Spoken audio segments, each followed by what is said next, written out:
the deal that I wanted was that, plus they were going to open up China so that our companies could go into China and compete with other countries and China for the, for a large number of people.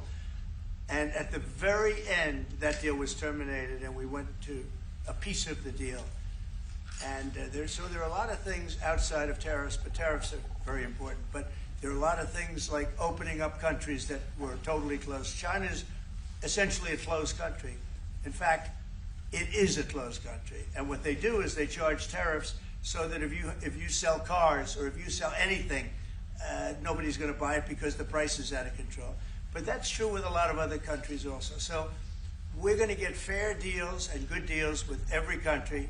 And if we don't, we're going to have nothing to do with them. They're not going to be allowed to participate in the United States. Mr. President,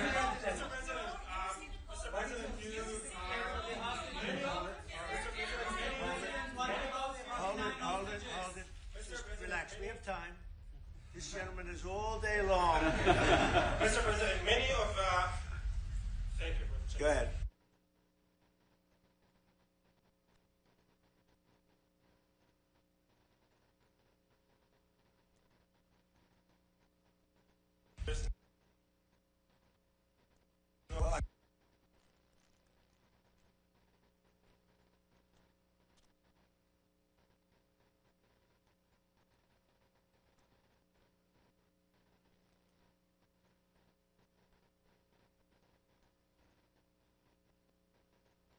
Maybe talk about it for a second, because a lot of people are asking. The Houthis, we've been very tough and very successful militarily.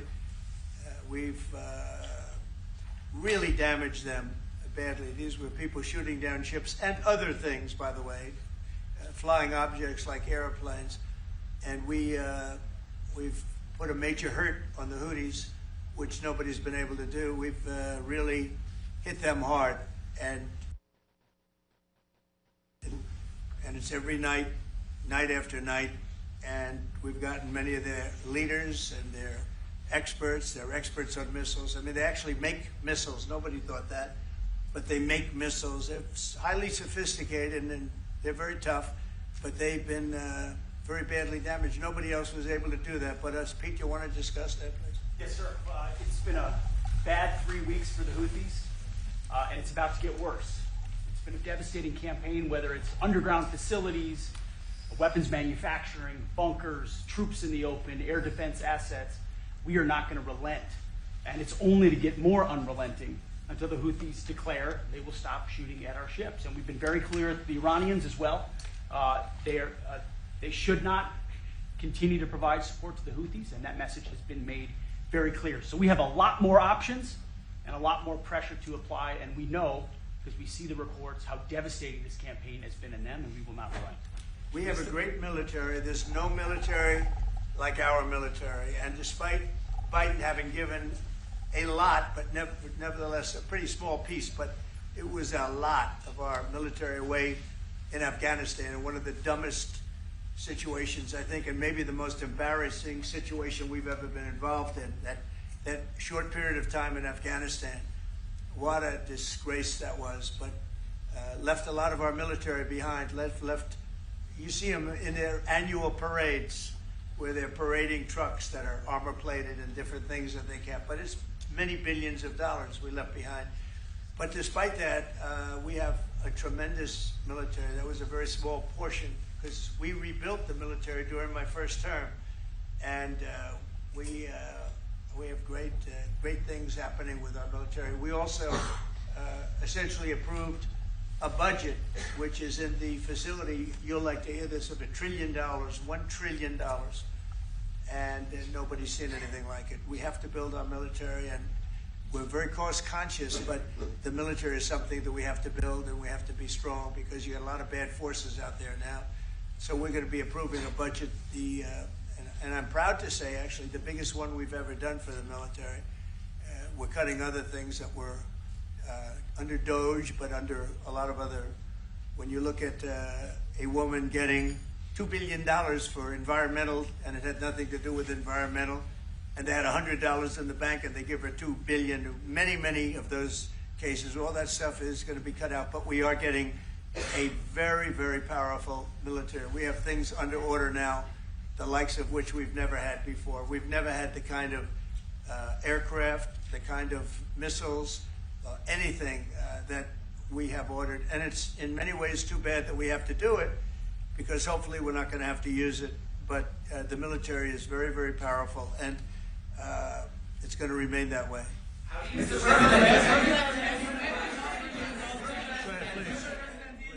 Yes, Queen? Thank you, Mr. President. I want to ask you about Iran, because this is the first time we hear that the U.S. is having a direct contact with the Iranians. Is it possible to give us some more information at what level is the U.S. is High level, involved? very high level, yeah. We're dealing with the Iranians. We have a very big meeting on Saturday, and we're dealing with them directly. You know, a lot of people say, oh, maybe you're going through surrogates, or you're not dealing directly, you're dealing through other countries. No, we're dealing with them directly, and maybe a deal's going to be made. That would be great. It'll be really great for Iran, I can tell you that. But hopefully, we're not going to have to get into that. We are meeting very importantly on Saturday at almost the highest level. And we'll see how it works out. Please. How do you ensure, Mr. President, that these tariffs don't drive U.S. trading partners into the hands of the Chinese? I'm not worried about it. I'm not worried about it. If they want to be in the hands of the U.S., they don't want to be in the hands of the Chinese. And the Chinese have turned out to be really not very good at that. People that are with us, they're with us. But we cannot be taken advantage of any longer.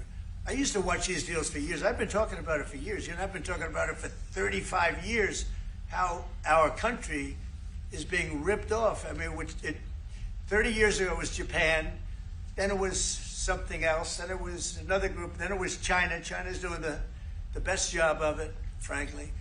And it's just not going to happen. Not going to happen. The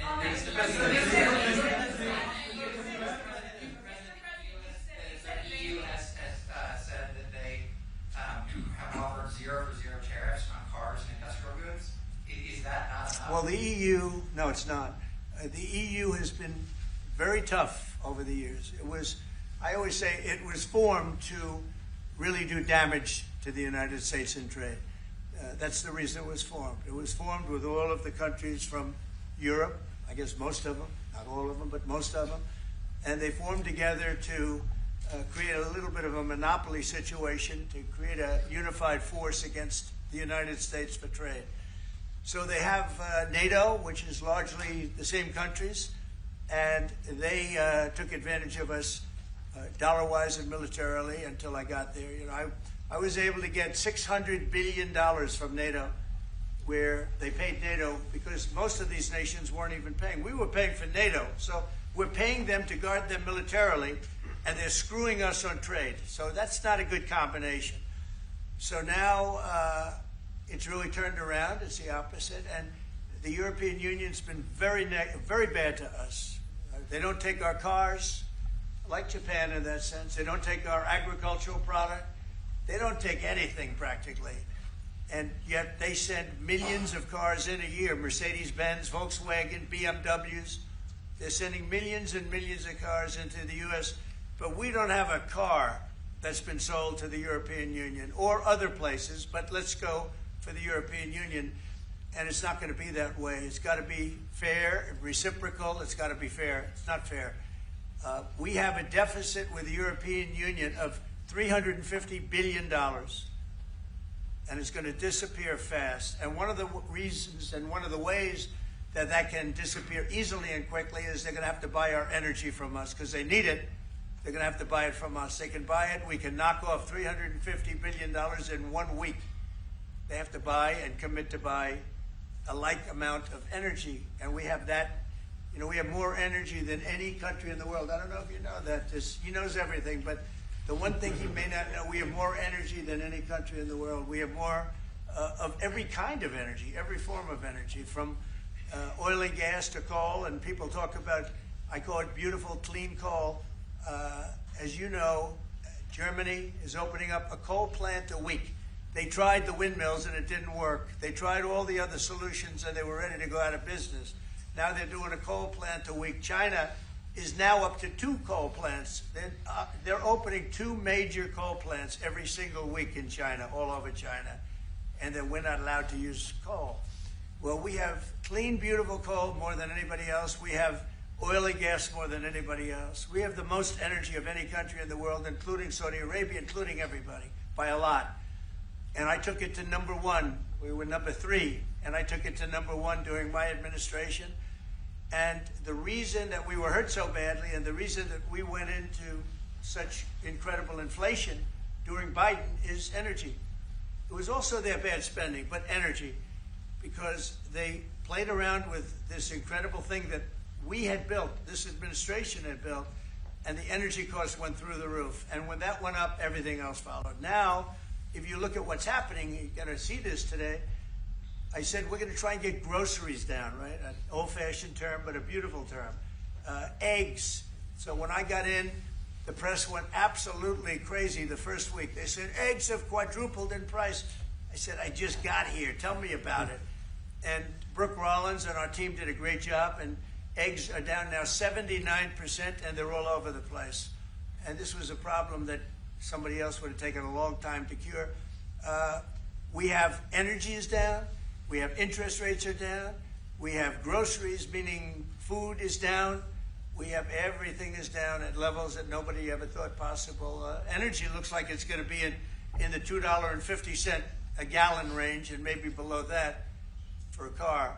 So for gasoline. So we're really doing amazing. I mean, we're cutting prices because prices got so high people couldn't live. I mean, the prices for groceries, the prices for standard groceries, standard things were going through the roof. They couldn't live. And now those prices are coming down. So call them groceries, but that's down, energy's down, and interest rates are down. Everything's down. And the interest rates, the beauty there is when we refinance debt, you know, debt's become such a big factor in this country. We're going to start paying debt off with tariffs and other things. But it's such a big factor because the interest rate's so high. Well, now that's coming way down. So our budget's going to look a lot better because interest costs are way down. And I guess I've done that. Okay. Many Israelis are watching you now on live show. Good. What is your specific I hope they like way me. of getting the hostages out from the horrific captivity? Yeah, we are trying very hard to get the hostages out. We're looking at another ceasefire. We'll see what happens. But we want to get the hostages out. The Israeli people want the hostages out more than anything. They want the hostages out. This man is working very hard with us to do that. I mean, I don't know. I hope he's being appreciated because he's been a great leader. He's working very, very hard on the hostages and many other things. And there are plenty of things you have to work on. It's a tough place in the world, isn't it? I have a good partner. Yeah, you do have a good partner, and so do we. We're working very hard on the hostages. If you're going to negotiate a new deal with Iran, can you elaborate how it's going to be more effective than the JCPOA? Well, I can't really say that, but I think it'll be different and maybe a lot stronger. But they were so happy when we made that first deal because we did get a lot out. You know, I had people right in this office, this beautiful Oval Office. They came in, 10 people, hostages, you know that. And I said to them, so how was it? And the stories they told me, I mean, as an example, I said to them, was there any sign of love? You were there, 10 people. It's only 10, but it's pretty representative. Did the Hamas show any signs of, like, help or liking you? Did they wink at you? Did they give you a piece of bread extra? Did they give you a meal on the side, like, you know, you think of doing? Like what happened in Germany, what happened elsewhere. People would try and help people that were in unbelievable distress. They said no. I said all of them. I said, did they ever wink at you like, you'll be okay? You're going to be okay? No, they didn't do that. They'd slap us. The hatred is unbelievable. And the lives, you know, they lived in a pipe. Not really a tunnel, it was a pipe. And they always thought they were suffocating. They were going to suffocate.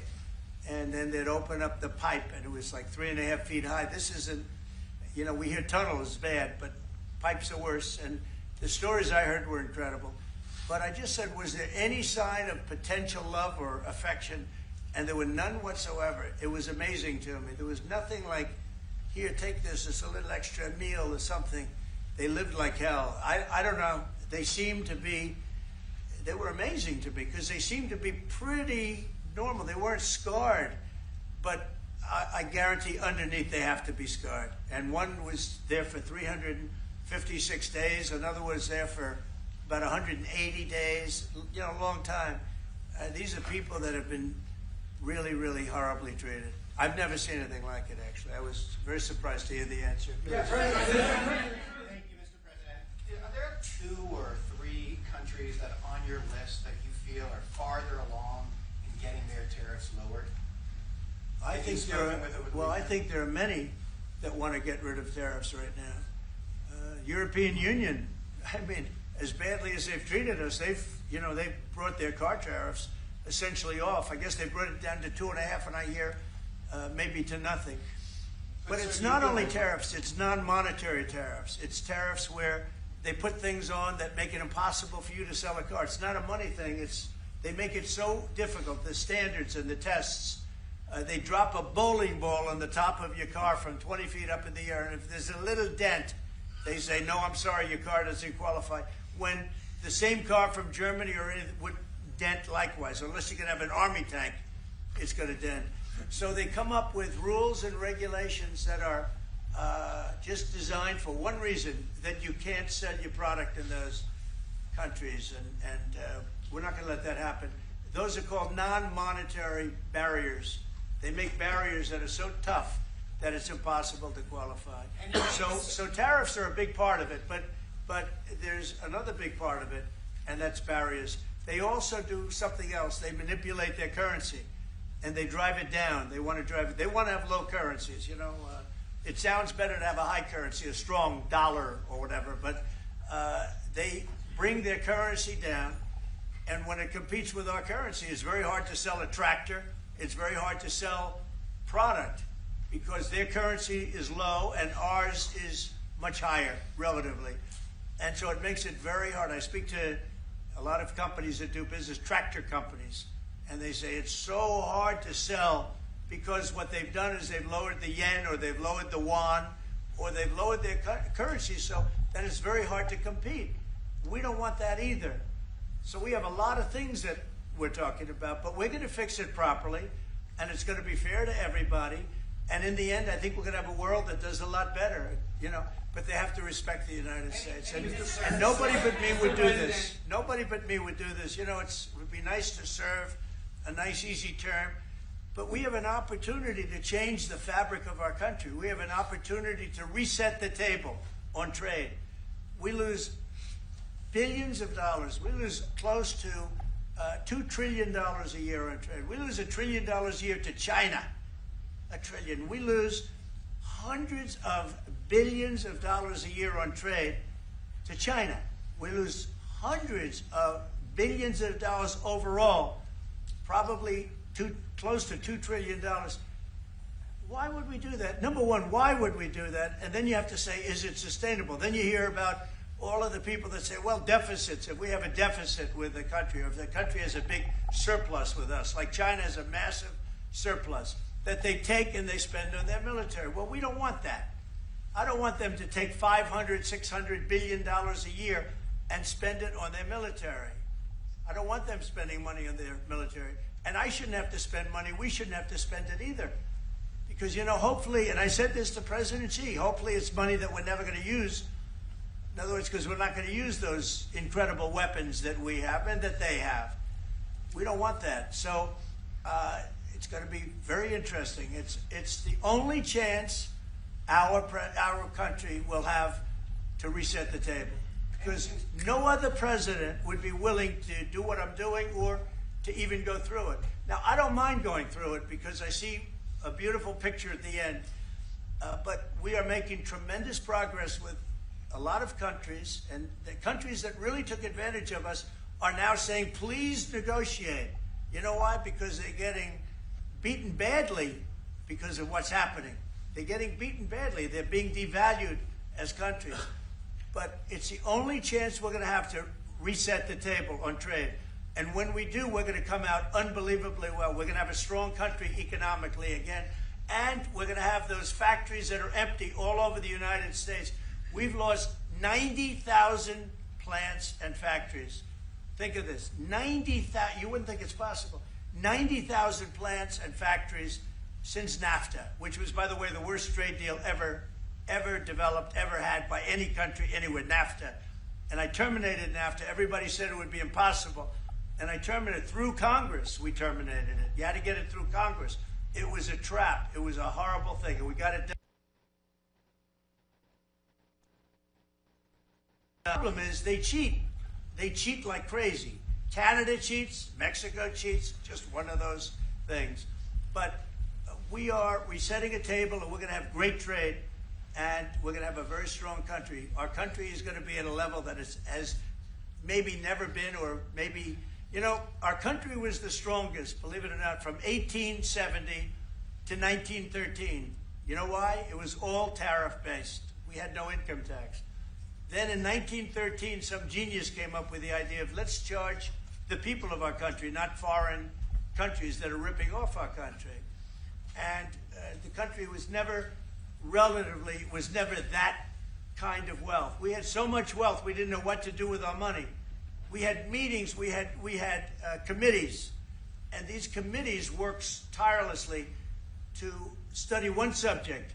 We have so much money. What are we going to do with it? Who are we going to give it to? And I hope we're going to be in that position again. Mr. President, do you plan to reduce the tariffs that the government put on Israeli goods, 70%? On where? On Israeli goods, 70%. Do you plan Well, to we're reduce- talking about a whole new trade. Maybe not. Maybe not. Don't forget, we help Israel a lot. You know, we give Israel $4 billion a year. That's a lot. Congratulations, by the way. That's pretty good. But we give Israel billions of dollars a year. Billions. It's one of the highest of, and we give a lot of countries money. You wouldn't believe if I said we give Afghanistan a lot of money. Do you? Because that was a Biden deal, another Biden deal. Not only did he embarrass us with that, but they give them billions of dollars, Afghanistan, right? So, but no, we take good care of our friends, and we don't take care of our enemies. We're not taking care of our enemies anymore, but we do take care of our friends. The IDF is fighting again in the Gaza Strip. I myself might be called up in a month.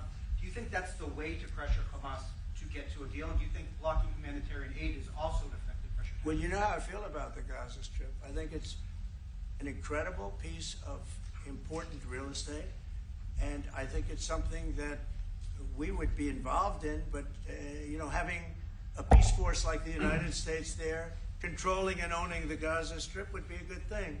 Because right now, all it is for years and years, all I hear about is killing and Hamas and problems.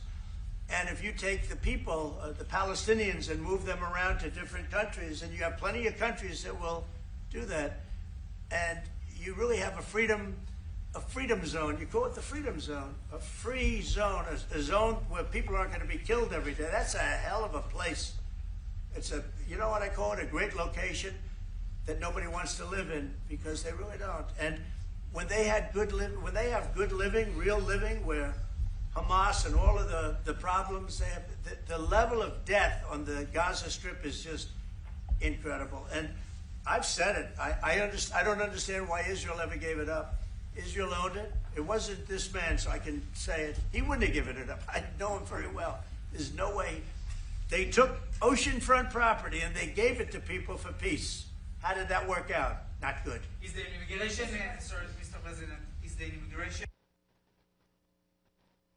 Which immigration? from Gaza? From Gaza. All it is a concept that I had that I think is good, and now people are copying it. You know, maybe you want to tell. People are talking about the Trump plan. Gee, why don't we do that? Would you like to answer that question? I think what the president talked about is, first of all, to give people a choice. You know, Gazans were closed in. And any other place, including in arenas of battle, I mean, whether it's Ukraine or Syria or any other place, people could leave. Gaza was the only place where they locked them in. We didn't lock them in. They're locked in. And what is wrong with giving people a choice? Now, we've been talking, including over lunch, about some countries, I won't go into them right now, that are saying, you know, if Gazans want to leave, we want to take them in. And I think this is the right thing to do. If you give, it's going to take years to rebuild Gaza. In the meantime, people can have an option. The president has a vision. Countries are responding to that vision. We're working on it. I hope we'll have good news for you. I will say, people really do love that vision. It's a long-term vision, but so importantly is to have that be a safe field, because you're right smack in the middle of the Middle East. You're right along Israel. It should have never, ever been given away. It shouldn't have been given away by Israel. I don't know why they did it. I mean, I do know why, because they were promised peace, but that didn't work out too well, because it's one of the most dangerous pieces of land anywhere in the world. Gaza is one of the most dangerous places in the world. So they gave it away for a good intention, and it didn't work out that way. And a lot of people like my concept, but there are other concepts that I like too, and there's some concepts I don't like. You know what I don't like? The way it is now, because right now it's a dangerous death trap, Gaza. Yeah. Thank you, sir. Can you talk a little bit about your potential meeting with Vladimir Putin? Do you still plan to meet with him? Could that happen in Saudi Arabia? And maybe you could elaborate as well a little bit on not providing tariffs on Russia, sir. So the reason we're not talking about tariffs with Russia is because we're not doing business essentially with Russia, because they're in a war, and I'm not happy about what's going on with the bombing, because they're bombing like crazy right now. They're bombing. I don't know what's happening there. That's not a good situation. So we're meeting with Russia. We're meeting with Ukraine, and we're getting sort of close, but I'm not happy with all the bombing that's going on in the last week or so. Horrible. It's a horrible thing. It's a horrible thing.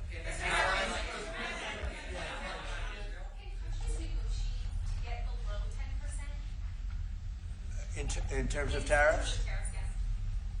Look, we've been ripped off and taken advantage of for 40, 50, 60 years.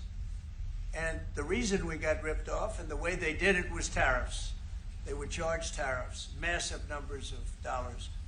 And when you look at China, when I took over, it was at $507 billion they were making. I call it making. A lot of people say, oh, it doesn't mean anything, having a surplus. It means a lot, in my opinion. It's almost like a profit or loss statement. And when I took over, it was $507 billion that China, this is originally, first term, and we were very, very tough on them because they were taking that money and they were building a military with it. Then when Biden came in, he let them get away with murder. He had no idea. I'll tell you what, that man had no idea what was happening, whether it was the border or China or anything else. He had no idea what was going on. And they went wild. China went wild. And the money they make is ridiculous, okay? It's just not going to happen. And hopefully we'll get along with China. If we do, that's great. And if we don't, that's okay too. But we can't let that continue, because that's an abuse. They abused the poor people that sat in the seat. That poor Biden, he was abused by them. They took advantage of him. And I'm surprised, they have smart people. They were radical left lunatics, but they're smart. I'm surprised they'd allow that to take, to happen. But we are going to bring great trade, and we're going to be fair to other countries. And I will say this, virtually every country wants to negotiate. If I didn't do what I did over the last couple of weeks, you wouldn't have anybody wants to negotiate. We would have gone to these countries, you want to talk? And they were, well, we don't want to talk. Now they're coming to us. They're offering things like even Bibi, and this is unrelated because it's a different kind of a relationship, but he started off our conversation today that he's cutting all of the tariffs, he's cutting everything. He's going to get down to a free base. He's going to do things that, in all fairness, other countries, if they said that, would have never even thought about doing it. Now they're offering things to us that we would have never even thought of asking them for, because they're experiencing a lot of hurt. And the hurt is that they've taken advantage of us, and we finally fought back. Tariffs will make this country very rich. We're rich anyway, but we're rich in a certain way. We have $36 trillion in debt. I want to get rid of it, and we can do it quickly with proper deals. So when countries don't allow us to sell our product, but we allow them to sell their product. When they charge us massive amounts of money for the privilege of going into their country, those days are over. Okay. Yeah, go ahead. Sir? Me? Yeah. He sounds so Thank surprised. you, Mr. President. On Iran, two questions, please. First, you can give us more details about where the meeting will set place going to I can't tell you that. I can just tell you there's a major meeting going on between us and Iran, and that'll take place on Saturday, and it's at top level. And second question about this. A lot of people think that those talks are not going to lead anywhere because the Iranians will never give up their nuclear program. I think that's a possibility, If too. diplomacy fails, is the United States, under your leadership, ready to take military action to destroy the Iranian nuclear program and remove this threat? I think if the talks aren't successful with Iran, I think Iran is going to be in great danger. And I hate to say it, great danger, because they can't have a nuclear weapon. So is that a yes? You know, it's not a complicated formula. Iran cannot have a nuclear weapon. That's all there is. So is Can't the have it. US ready to Right now, take we have military countries action? that have nuclear power that shouldn't have it, but I'm sure we'll be able to negotiate out of that too as part of this later on down the line. But Iran cannot have a nuclear weapon. And if the talks aren't successful, I actually think it'll be a very bad day for Iran if that's the case. Yeah.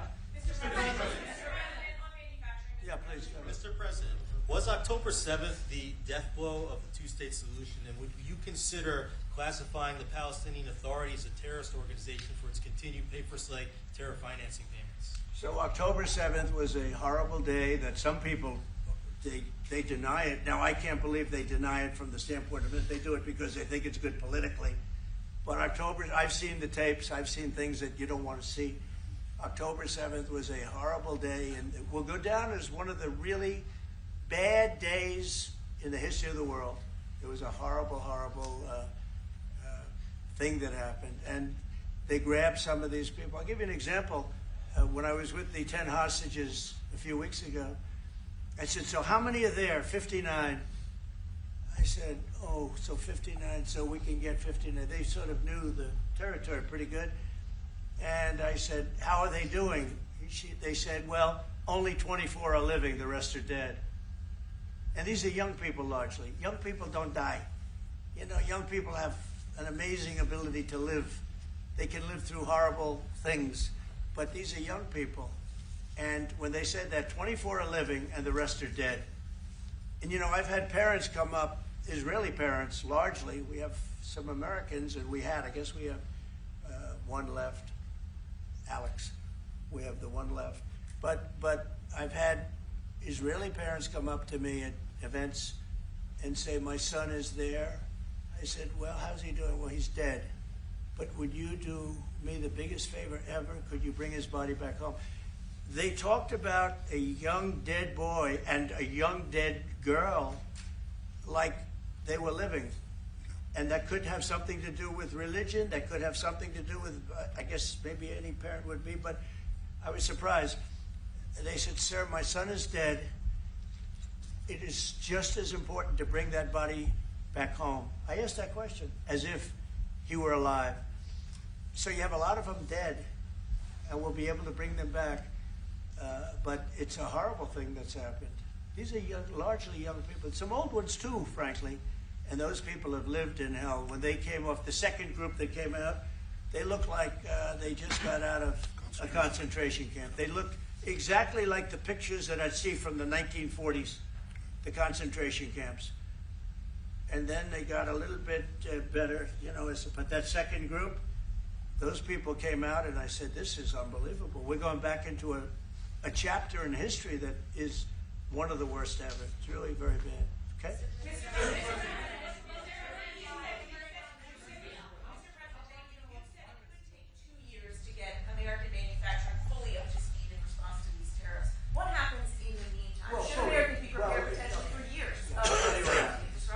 We have now $7 trillion. Think of this, $7 trillion of commitments from companies wanting to go in, from Apple to many, many companies. But that takes time. Many from Taiwan. What? It takes time to Of course it fully takes. manufacture Well, are you products asking me a here in the question, or are you telling me? Yeah, it takes time. You know, you got to build a thing called a factory. You have to build your energy. You have to do a lot of things. I'm giving them energy. You know, we're going to let them build their own power plants. They'll be their own. Essentially, they're going to be in charge of the power plant because our power is not reliable enough. You have a grid that's old and susceptible to a lot of things, including bombing and weather and a lot of other things. And we're going to give them record timing in terms of approvals of electric plants. Most of them want to build electric plants. We need massive amounts of electricity if we're going to compete with China and others. And interestingly, we're way ahead right now in the AI race with China. But the way we lose that race is if we can't give them electric. But we have more plants being built. We have everything. We're doing so great. And we want to keep it that way. And tariffs will be an important part of it. But one of the other things, Lee Zeldin's doing a fantastic job, head of environmental protection. And he's doing very rapid approvals for people to get, for big companies that are going to build a plant that's going to cost billions of dollars. And we're going to get them their approvals. They have to be environmentally perfect, everything good, but they're going to be in record time, a matter of months versus a matter of many, many years. Okay? Go ahead. Turkey claims it will stabilize the situation in Syria. Turkey? Yeah. Israel doesn't want Turkey to influence Syria. What do you think? Do you think Turkey's influence in Syria can actually make it a better, more peaceful country, or vice versa? Well, I have great relations with a man named Erdogan. Have you heard of him? And I happen to like him, and he likes me, and I know the press will get very angry. He likes Erdogan, but I do, and he likes me, and we've never had a problem, and we've gone through a lot, and we've never had a problem. We've always got, as you remember, we got our minister back from Turkey. You remember that? And this was a big deal at the time, and we got him back. And I told the Prime Minister, I said, just, Bibi, if you have a problem with Turkey, I really think I'm going to be able to work it out. You know, I have a very, very good relationship with Turkey and with their leader, and I think we'll be able to work it out. So I hope that's not going to be a problem. I don't think it will be a problem. Now, with that being said, I believe it was Turkey, and I said that to him. I said it. I said, congratulations. You've done what nobody's been able to do in 2,000 years. You've taken over Syria with different names, but same thing. I said, you've taken it over. He's taken it over through surrogates. He goes, no, it was not me. I said, it was you. But that's okay. You don't have to say, well, it sort of maybe was me. Okay. But what he did, look, he's a tough guy, and he's very smart. And he did something that nobody was able to do. You know, you got to hand it to him. Any problem that you have with Turkey, I think I can solve. I mean, as long as you're reasonable. You have to be reasonable. We have to be reasonable. Thank you very much, everybody. Appreciate it. Thank you. Thank you.